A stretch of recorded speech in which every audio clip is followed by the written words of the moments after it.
कितनी हैरानी की बात है, जिस बात का ईरान को डर था वही हुआ, क्योंकि खामनेई का अभी मातम पूरा भी नहीं हुआ था कि ईरान के 80 ठिकानों पर अमेरिका के विनाशनाशक अटैक देखने को मिले। बताया जा रहा है कि जो डील हुई थी वो सब भाड़ में गया, क्योंकि डोनाल्ड ट्रंप ने ही कहा था कि जब तक मातम की प्रक्रिया पूरी नहीं हो जाती तब तक नो अटैक। फिर क्या हुआ डोनाल्ड ट्रंप को भाई? नमस्कार, आप देख रहे हैं न्यूज़ 18 का डिजिटल प्लेटफॉर्म। मैं हूं आपके साथ श्रुति श्रीवास्तव। अमेरिका ईरान के बीच एक बार फिर से जंग भड़कती हुई नजर आ रही है। तेहरान में जहां खामनेई के अंतिम संस्कार का कार्यक्रम चल रहा है, वहीं दूसरी ओर हॉर्मुज़ में एक बार फिर से गोले बारूद दगने लगे। आपको ये बता दें कि ये सब कुछ एक हफ्ते के विराम के बीच ही शुरू हो गया।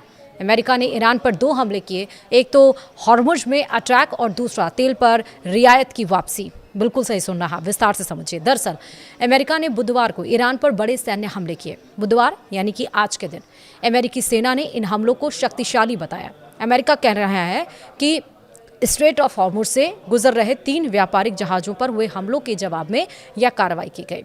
इस घटना के बाद अमेरिका और ईरान के बीच तनाव और बढ़ गया। अमेरिकी सेंट्रल कमांड यानी कि सेंटॉम के मुताबिक ईरान ने रणनीतिक रूप से बेहद महत्वपूर्ण हॉर्मुज़ जलडमरू मध्य से गुजर रहे व्यावसायिक जहाज़ों को निशाना बनाया था। इसी के जवाब में अमेरिकी सेना ने ईरान के कुछ ठिकानों पर हमले किए। इन सैन्य हमलों से कुछ ही समय पहले अमेरिका ने ईरान को दी गई एक अस्थायी प्रतिबंध छूट भी वापस ले ली।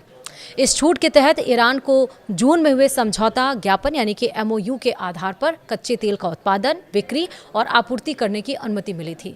यह छूट 21 अगस्त तक लागू रहने वाली थी, लेकिन अमेरिका ने इसे समय से पहले ही समाप्त कर दिया।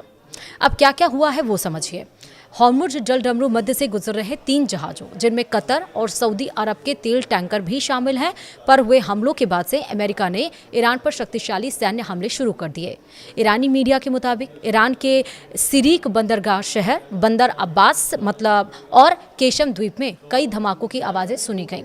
अमेरिका ने 17 जून को वाशिंगटन और तेहरान के बीच हुए अंतरिम शांति समझौते के तहत ईरान को तेल बेचने की दी गई विशेष छूट भी रद्द कर दी। ईरान अमेरिका के बीच बढ़ी टेंशन के बीच बहरीन में एयर रेड सायरन बजाए गए। इसके बाद गृह मंत्रालय ने लोगों से शांत रहने और बिना घबराए अपने सबसे नज़दीकी सुरक्षित स्थान पर जाने की अपील की। अधिकारियों का कहना है कि स्थिति पर लगातार नजर रखी जा रही है। अमेरिका का हमला हॉर्मुज़ जलडमरू मध्य वाणिज्यिक जहाज़ों पर हुए हमलों के जवाब में की गई। अमेरिका ने बताया है कि हमले में जिन लक्ष्यों को निशाना बनाया गया उनमें वायु रक्षा प्रणालियां, कमांड एवं कंट्रोल यानी कि C2 नेटवर्क, तटीय रडार, जहाज रोधी मिसाइलें और इस्लामिक रिवॉल्यूशनरी गार्ड कॉर्प्स की 60 से अधिक छोटी नौकाएं शामिल हैं।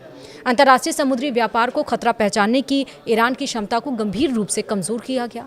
हाल ही में मार्शल आइलैंड के ध्वज वाला तेल टैंकर MT AI रिकायत, सऊदी अरब का MT विडियान और लाइबेरिया के ध्वज वाला MT साइप्रस प्रॉस्पेरिटी निशाना बने थे। अमेरिका की ओर से दक्षिणी ईरान में किए गए ताज़ा सैन्य हमलों के बीच ईरान ने कड़ी प्रतिक्रिया दी है।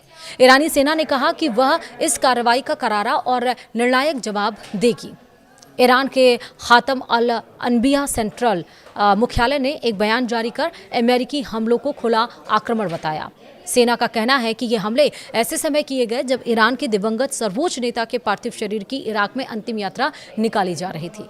ईरान ने आरोप लगाया कि अमेरिका ने हालात को और अधिक गंभीर बना दिया है। साथ ही चेतावनी दी कि वह अपनी संप्रभुता, अंतर्राष्ट्रीय सुरक्षा और हितों की रक्षा के लिए हर जरूरी कदम उठाएगा।